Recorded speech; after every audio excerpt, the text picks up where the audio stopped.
আমাদের যাই কিছু করছে আমরা তাকে জেলখানা থেকে নিয়ে আসবো,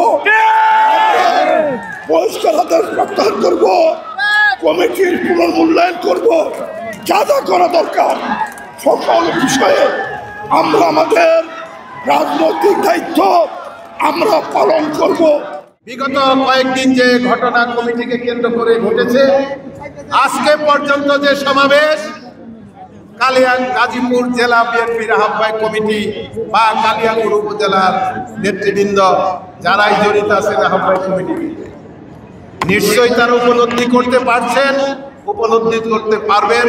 আমার বিশ্বাস, আমি আপনাদের আশ্বাস দিতে পারি, আমার ধারণা যে আগামীতে নতুন করে তারা কোনো সংকট তৈরি হবে এমন কোনো কাজ তারা করবেন না।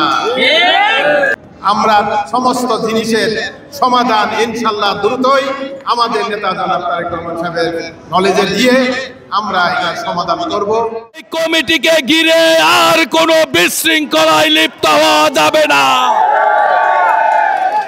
দলে ভাবমূর্তি ক্ষুণ্ণ হয় এমন কোনো কাজ আর কাউকে করতে দেওয়া হবে না।